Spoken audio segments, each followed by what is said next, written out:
Damian Bobadilla, meus amigos, ou Bobadilla, como vocês quiserem, é jogador paraguaio que neste momento está em negociação com o São Paulo para se converter em novo reforço tricolor.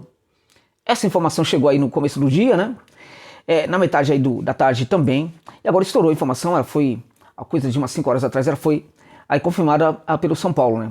Damian Bobadilla é um jogador paraguaio de 22 anos, uma espécie de craque, tá, gente? Pode chegar e não dar certo, mas o que ele já faz em campo hoje, o que ele sinaliza que ele pode fazer, estamos falando de um jogador jovem que pode se converter num grande reforço, não só para o São Paulo, mas para o futebol brasileiro. Dentre outras coisas, porque este jogador ele tem tudo para parar na Europa daqui a um tempo, né? Então, veja, quando um clube europeu vem à América do Sul para buscar um jogador dessa qualidade, se ele estiver no futebol paraguaio, ele já vai custar um valor muito alto. Se estiver no futebol brasileiro, vai custar muito mais ainda, porque aqui a precificação atribuída aos jogadores é muito maior da parte dos clubes europeus, né? Então, quem é Damian Bobadilla, como é que ele joga, né? Qual é o posicionamento desse jogador, algo que certamente você vai ter muita confusão em relação a isso.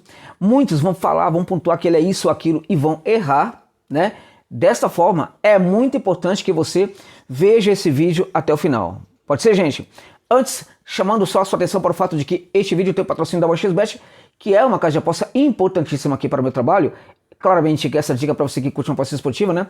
Porque a OneXBet, ela é a mais confiável do mundo, né? Te trata como consumidor, não fica com essa parada aí de suspender mercados nos acréscimos dos jogos, ou seja, ela de fato é muito diferenciada. Não conhece? Usa o link que está na descrição do vídeo, também no comentário fixado para se cadastrar lá na OneXBet, mas coloque também o código promocional OneXJosa que vai notificar para eles porque que você chegou lá no canal e também vai te oportunizar dobrar o valor do seu primeiro depósito, caso você queira, até o limite de R$ 1.200. Então o link estará aqui na descrição desse vídeo e também no comentário fixado, beleza, gente? Deixarei também aqui o link da minha página de membros para você, torcedor e torcedora do São Paulo em especial, que quiserem ser membro do canal, chegarem à página e aí vão se dar conta de que a faixa menor de contribuição é R$ 4,99. Se você puder dar essa força, eu fico muito grato. Tem muito São Paulo dando essa força aí, preciso muito da ajuda de vocês. Ok, gente? Beleza? Bora então falar sobre o Damian, que é uma espécie de fenômeno lá no Paraguai. É tido como um fenômeno, tá? Não sou eu que estou falando, ele é visto como um fenômeno no futebol paraguaio. Foi uma surpresa para mim a notícia dessa negociação do São Paulo. Hoje um amigo meu ligado ao São Paulo me deu essa informação bem mais cedo. Eu não me animei muito, eu resolvi esperar. Por quê? Porque me pareceu um tanto quanto inacreditável que o São Paulo estaria realmente negociando com esse jogador do Cerro, que na verdade é uma espécie de, sabe, moeda, né, que o Cerro gostaria de utilizar para, assim, sair da crise financeira. Por certo que se o São Paulo conseguir negociar esse jogador com o Cerro deverá manter uma parte ali, né, dos direitos federativos para que depois, numa segunda negociação, neste caso com a Europa, o time paraguaio também possa ganhar muito dinheiro. Dá até nesse sentido para entender a jogada do Cerro e por que ele pode, na verdade, até facilitar essa negociação com o São Paulo. Ele mantém alguma parte, um percentual dos direitos federativos, né, o que faz com que ele vá ganhar uma certa grana agora com essa negociação e no futuro também pode ganhar muito mais. Por que eles acham que isso é possível? Porque o Bobadilla, de fato, é um jogador diferenciado. A gente tá falando, olha, tem aquele jogador desconhecido que chega no São Paulo, que o São Paulo contrata, que você fica torcendo o nariz, que você acha que não vai jogar nada, que vai ser tal. E tem jogador, de fato, que justifica isso. Alguns não justificam tanto.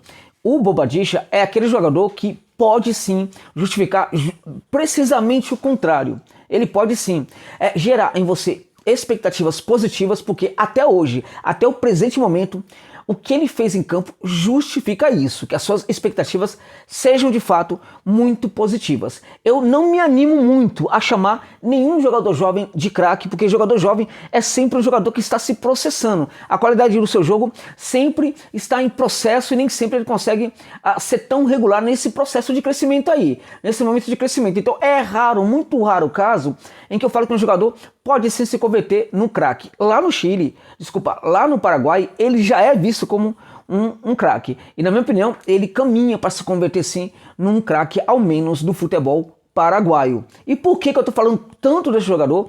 Por que eu tô falando da qualidade, né, absurda desse jogador, se eu não entrego para você nenhum dado sobre o jogador? Quem é Damian Bobadilla? como eu disse, 22 anos, é da própria canteira do Cerro Porteño. O Cerro Porteño começou há 5 anos atrás a fazer um projeto de buscar jogadores naquela vasta periferia de Asunción, né? Aquela periferia enorme, para quem conhece Asunción, para quem chegou em Asunción, partindo sobretudo de Buenos Aires, né? Sabe que é muito difícil você entender se você já está na cidade ou não. Tem uma parte rural que é absurda, tem uma parte ali que parece que você não sabe onde está, não está em lugar nenhum. Você não sabe se está no interior, você não sabe se está na capital, você não sabe se é cidade, você não sabe se é nada, gente. E você não sabe, sobretudo, se aquilo ali é Asunción. Num certo momento, você chega numa parte ali extremamente desenvolvida, né, muito moderna, muito sofisticada, né, que é a parte mais importante e mais rica, mais endinheirada, assim, de Asunción, né? Então, gente, o Cerro Porteño é um clube, né, que sempre se notabilizou por ter muita torcida nesses lugares, ao contrário do Olímpia e sobretudo do Libertad, que é um clube ali bem menor, com a torcida muito presa ali à localidade onde ele está presente, uma torcida bem mais elitizada, né? A torcida do Olímpia tem gente da elite, tem gente, né, de todas as classes sociais, o Cerro Porteño também, evidentemente, mas o Cerro Porteño é aquela equipe que recruta muitos torcedores naquela vasta periferia, muito até agrícola de Asunción.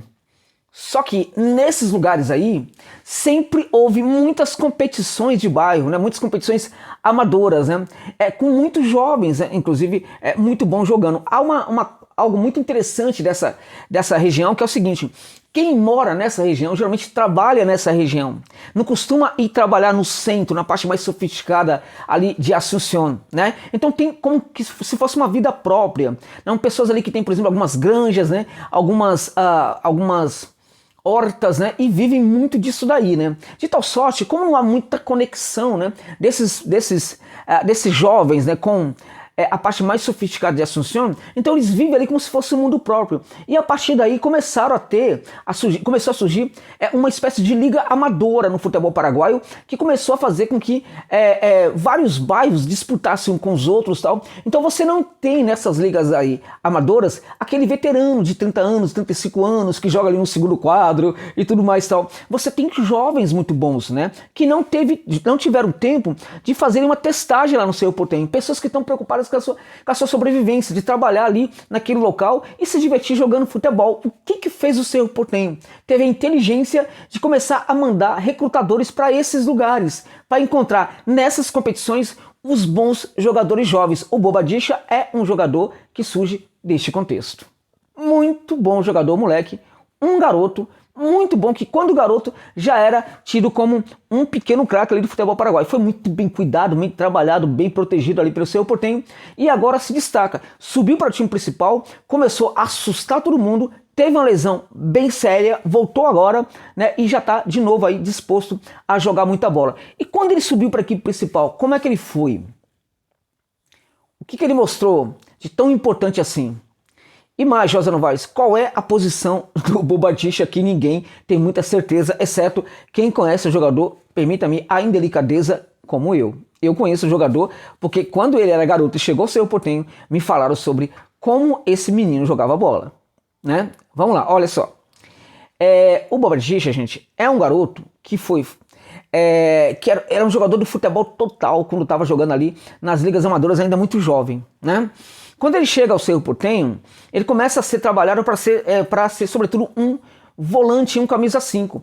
É um cara que tem uma capacidade de marcação muito forte, né? É um jogador que chega muito firme na marcação.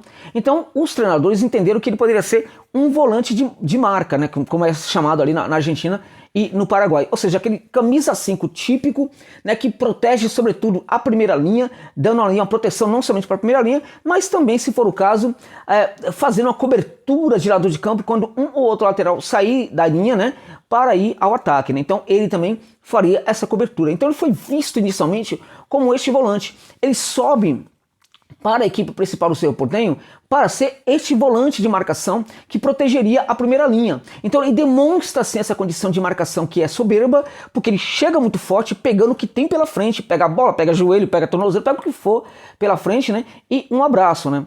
Então ele foi colocado ali como esse volante camisa 5 de proteção ali da primeira linha. O que faz o Bobadilla quando ele vai para o time principal do seu? Ele vai-se embora, meu irmão. ele vai embora, ele deixa aquele setor ali e vai, mas volta. E ele se estabelece como um volante box to box, né? Contra a orientação do técnico, ele acaba indo para frente e virando um box to box. Há uma partida do seu Portem que o técnico começa a gritar com ele, ele não dá a mínima para o técnico. O que faz o técnico no segundo tempo? Né? Ao intervalo, o técnico retira ele da equipe no intervalo, bronqueia, dá muita bronca no garoto. No jogo seguinte, o técnico coloca ele para jogar, depois de muita bronca, ele faz a mesma coisa. O técnico reclama com ele, ele chega no técnico e pergunta: o que está acontecendo, meu irmão? Deixa eu jogar bola. Este é o Bobadilla, gente. Entende? E aí o cara pegou e ficou ali, né, olhando pro seu auxiliar, né? O seu auxiliar olhando e aí o que acontece? Resolveu deixar o jogador para ver o que acontecia, até porque ele ia muito para o ataque, mas ele retornava, porque ele tem uma espécie de pulmão de aço, né? É um cara que consegue retornar. O time desse retorno é o melhor? É o ideal? Não. É muito ruim ainda, né? Mostra que ele tem que evoluir bastante nesse sentido. No time, a hora certa de entender que precisa voltar para a primeira linha. Mas quando ele volta, quando ele processa esse retorno dele para a primeira linha defensiva ali praticamente, né? Que ele praticamente foi colado ali à primeira linha como esse volante protetor da primeira linha de marcação e tudo mais. Sabe? Quando ele retorna rapidamente. E ele começa a demonstrar também para o técnico que ele tem essa inteligência de retornar como se ele estivesse encurtando o campo, né? Ele volta sem, é como se ele soubesse o local correto de retornar, economizando bastante ali o tempo desse retorno. Então ele começou a ganhar a confiança do técnico e passou a ser, sim, admitido na equipe como um volante box to box, gente. É isso. E aí, meu irmão, quando ele convence o técnico que ele é tudo isso, o que ele faz? Ele começa a ir pra frente e começa a armar o jogo. Ele não vai mais pra frente e volta. Ele vai, volta, fica no meio de campo e somente quando ele percebe que tem uma situação de contragolpe perigosa é que ele retorna para a primeira linha. Ele começa a ser, portanto, uma espécie de segundo homem do meio de campo aí, gerando marcação no setor, gerando proteção no setor. Ele começa a processar essa marcação que ele fazia muito mais atrás, muito mais recuado. Ele começa a fazer no meio de campo, começa a gerar essa proteção no meio de campo e ele fica mais ou menos por ali, a tal ponto que o técnico se convence de que pode e deve colocá-lo ali um pouco mais à frente também. Colocado um pouco mais à frente, o que faz o Bobadilla? Ele começa a ser um camisa 8, um camisa 5 e um camisa 10. Porque ele começa também a construir, a entregar na construção, a pisar dentro da área, a fazer gols. Coisa assustadora para um menino que foi visto como um camisa 5. Por que ele é desse jeito? Porque na essência dele tem aquele jogador da várzea. Não é que ele é um jogador formado na várzea, ele sai muito cedo na várzea, ele muito mais assiste o que está acontecendo na várzea do que propriamente tem essa participação, mas na essência ele é esse jogador, que acha que é o jogador do futebol total, como ele fazia quando era muito novo, inclusive ali na várzea, e ele quer fazer isso aí, ninguém segura ele. Né? Então o que acontece?